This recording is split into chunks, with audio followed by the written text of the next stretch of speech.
Sud Radio à votre service. Sud Radio à votre service. Avec Fiducial, une offre globale de services proche des entreprises.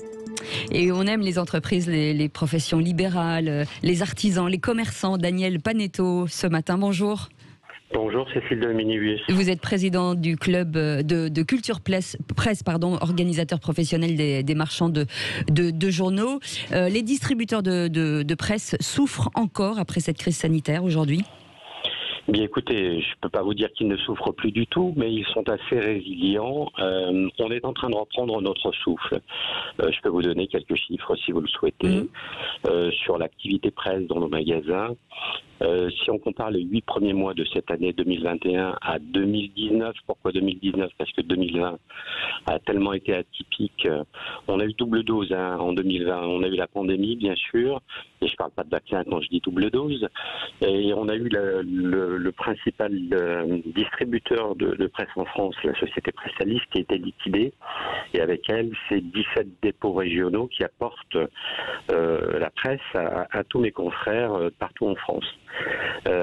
Donc voilà, en se comparant à 2019 sur les 8 premiers mois de l'année, les ventes de presse sont en hausse de plus 1,1%. Donc j'y vois un signe fort de résilience. Et c'est une bonne nouvelle. Est-ce que l'un des enjeux de la transformation pour le réseau serait les conditions d'approvisionnement ? C'est-à-dire, est-ce qu'il devrait aujourd'hui, et je pense que c'est déjà en marche, choisir les titres disponibles et la quantité livrée ? Est-ce que finalement cette mesure est appliquée aujourd'hui ? Alors vous touchez effectivement du doigt un problème central pour notre organisation professionnelle. On a fait écrire une nouvelle loi qui modernise la loi de 1947, dite loi Bichet, concernant la distribution de la presse. Effectivement, il y avait besoin de rectifier certaines choses. Et comme vous venez de le dire, finalement, de donner un peu la main aux marchands sur ce qu'ils reçoivent, sur les quantités qu'ils reçoivent et les titres qu'ils reçoivent. En gros, si vous voulez, il y a des titres qui s'imposent logiquement aux marchands de journaux en France, qui sont les titres d'information politique générale. La presse est d'abord un grand identificateur de démocratie, si je puis dire, puisqu'elle véhicule la démocratie avec l'information politique générale. Et puis la presse en général. Et puis il y a d'autres produits comme les collections, comme tout un tas d'autres produits qui sont pas tout à fait de la presse, si vous voulez. Et on voulait avoir la main au moins sur cette haute partie de produits. Qui s'adapter au marché local, c'est ça que vous voulez dire ? Oui, pour effectivement répondre aux attentes de notre clientèle. C'est pas qu'on ne veut pas vendre ces produits-là, au contraire, tous ces produits, s'ils trouvent une clientèle, on est prêt bien sûr à les distribuer. Sauf qu'avec le temps,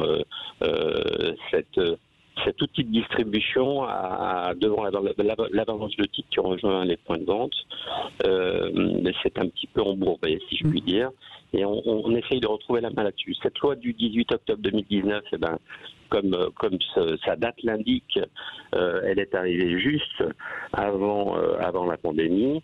On est en train de travailler dessus, on est en train pour la mettre en place. Voilà, c'est ça. De bâtir un accord interprofessionnel pour qu'elle puisse se mettre en place et commencer à l'appliquer, si on peut dire. On reviendra vers vous justement pour voir où on en est dans quelques instants. Merci beaucoup Daniel Panetto d'avoir été avec nous, président de Culture Presse, organisation professionnelle des marchands de journaux. Restez avec nous, 6h57. Sud Radio à votre service. Avec Fiducial, une offre globale de services proche des entreprises.